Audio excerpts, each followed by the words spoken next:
नमस्कार, आपका स्वागत करते हैं भारत टीवी 23 में। मैं हूं आपके साथ सुरजीत पाल। आइए इस वक्त की बड़ी खबर की ओर नजर डालते हैं। कानपुर के सांड थाना क्षेत्र के पहवा गांव में 9 दिवसीय बौद्ध धम्म एवं अम्बेडकर ज्ञान चर्चा का आयोजन बीते 15 दिसंबर से कथा के चौथे दिवस में रात्रि की कथा संपन्न हुई।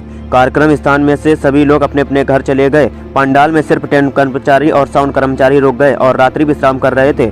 इसी बीच रात करीब 2 बजे कारों से पहुंचे अज्ञात लोगों ने कार्यक्रम स्थान में पहुंचकर फायरिंग के साथ तोड़फोड़ करना शुरू कर दिया, जिस पर टेंट मालिक पिंटू कुशवाहा ने विरोध किया तो जमकर मारपीट करने लगे। उनके सिर पर भारी वस्तु प्रहार कर दिया। सिर फट जाने से टेंट मालिक जमीन पर गिर पड़ा। रात्रि में ही एम्बुलेंस से उन्हें अस्पताल भेजा गया। वहीं संत रामदास की मूर्ति भी तोड़कर क्षतिग्रस्त कर दी। दबंगों ने आयोजन स्थल पर लगी संत रामदास की मूर्ति भी तोड़कर क्षतिग्रस्त कर दी। लगभग 1 दर्जन ऑपरेटरों ने आधे घंटे तक पंडाल के अंदर उत्पीड़न मचाए रखा। टेंट के पर्दे फाड़ कुर्सियां तोड़ी और मौके पर रखी अंबेडकर और बौद्ध की तस्वीर भी फाड़ दिया है। और जिसमें हमारे बहुजन समाज के लोग बहुत दूर से चलकर आए हुए हमारे बहुत लोग यहाँ पे उपस्थित हैं और हम लोग शासन प्रशासन से मांग कर रहे हैं यदि 6 घंटे के अंदर गिरफ्तारी नहीं करेंगे तो हम लोग रोडों में आने का काम करेंगे। अच्छा, इसमें अभी तक क्या कुछ लोगों की क्या गिरफ्तारी हुई है क्या? अभी किसी गिरफ्तारी नहीं हुई है और गिरफ्तारी 6 घंटे के अंदर शासन प्रशासन ने बोला है। आप हमें लिखित में दे दीजिए, हम उनके जल्द से जल्द गिरफ्तारी करके जेल भेजने का काम करेंगे। पावा में आज सुबह करीब 2 से 2:30 बजे के बीच में एक यहाँ पर प्रोग्राम चल रहा था, जिसके दौरान यहाँ पर टेंट और लाइट वाले 2 लोग सो रहे थे। कुछ लोगों ने आके उनके साथ मारपीट की और साथ ही साथ एक संत की मूर्ति के सर पे थोड़ा खंडित किया है। इसमें तत्काल पुलिस मौके पर पहुंची, 4 लोगों को हिरासत में लिया गया है और शीघ्र कार्रवाई की जा रही है। क्षेत्र के पहेवा गांव से थाने पर सूचना दी गई कि वहां पे कुछ लोगों के द्वारा संत रविदास जी की प्रतिमा तोड़ दी गई है और साथ में 2-3 लोगों के साथ मारपीट की गई है। ये भी सूचना दी गई कि जो लोग आए थे उन लोगों ने फायरिंग की है।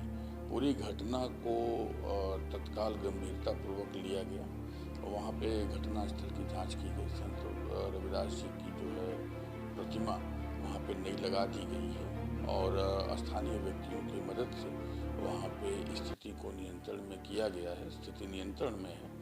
प्रथम सूचना रिपोर्ट दर्ज की गई है सांड थाने में 147, 148, 149, 323, 504, 427, 395, 295, 295, 336 एवं अनुसूचित जाति जनजाति नृशंसता निवारण अधिनियम की धारा 325, 321 और 322 जो कंसर्न सेक्शंस हैं उसके अंतर्गत दर्ज की गई है। अभी तक 3 आरोपियों को पुलिस ने गिरफ्तार किया है। बाकी आरोपियों की गिरफ्तारी के लिए कार्रवाई की जा रही है। राउंड द क्लॉक हमने वहाँ पे गांव में पुलिस फोर्स को डिप्लॉयमेंट किया है। सीनियर ऑफिशियल्स वहाँ पे मौके पे हैं और राउंड द क्लॉक वहाँ पे ड्यूटी रहेगी। वहाँ पे शांति व्यवस्था बनी रहे, इसके लिए गांव के जितने भी बड़े बुजुर्ग हैं, जो निर्वाचित जनप्रतिनिधि हैं और ऐसे लोग हैं जो सर्वमान्य हैं आसपास के गांवों की भी, उनके साथ बैठक भी की गई है।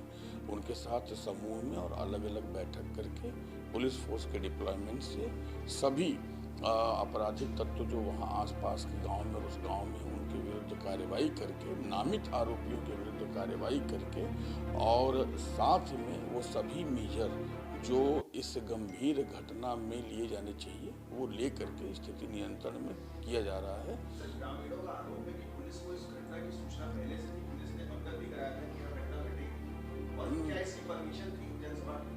नहीं, गांव में जो आयोजन हो रहा था वो स्थानीय स्तर पर गांव में जैसे लोगों के अपने घर में कोई कथा होता है या इस तरह के कोई कार्यक्रम होते हैं, वो कार्यक्रम इस नेचर का था। रहा सवाल विवाद के बारे में, तो डेफिनेटली जो अभी तक हम लोगों के पास सूचना है उसमें पुलिस के द्वारा कार्यवाही भी की गई थी। 107-16 की कार्यवाही पूर्व में भी की जा चुकी है और पूर्व में भी उस गांव में तनाव रहता है। इस वजह से कल रात को कार्यक्रम के समय भी वहां पर फोर्स रखी गई थी और रात को 12-1 बजे तक वहां पर फोर्स थी। बाकी जो चीज़ें हैं वो इन डिटेल हम लोग एग्जामिन कर रहे हैं कि कौन से मेजर ऐसे थे जो लिए जाने चाहिए थे और नहीं लिए गए। और हम यह भी इंश्योर कर रहे हैं कि भविष्य में इस प्रकार का कोई रिकरेंस न हो, इसके लिए कार्यवाही भी हम करें। वहाँ पे पूज्य संत रविदास जी की प्रतिमा स्थापित कर दी गई है और जितने भी आरोपी हैं उनको चिन्हित किए जाने का काम किया जा रहा है। 3 लोगों को गिरफ्तार किया गया है, मुकदमा गंभीर धाराओं में दर्ज किया गया है और यह हम सुनिश्चित करेंगे कि जो भी दोषी हो वो गिरफ्तार किया जाए, उसके ऊपर मुकदमा चले, उसके ऊपर चार्जशीट हो, उसको सजा मिले और साथ में ये भी इंश्योर करेंगे कि कोई भी निर्दोष व्यक्ति हरस न हो और भविष्य में इस प्रकार की कोई भी चीज़ रिकरेंस वहाँ पर न हो।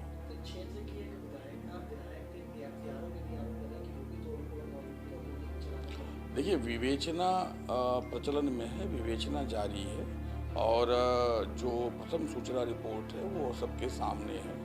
हम उस गांव में उस समय होने के, किसके नहीं होने के जो साक्ष्य हैं, कौन था कौन नहीं था, इसके जितने भी साक्ष्य हैं उसको हम इकट्ठा कर रहे हैं और हम 360 डिग्री एनालिसिस करके जो भी सही तथ्य होगा उसको हम सामने लाएंगे, उसको विवेचना में रखेंगे और उसके हिसाब से कार्रवाई करेंगे।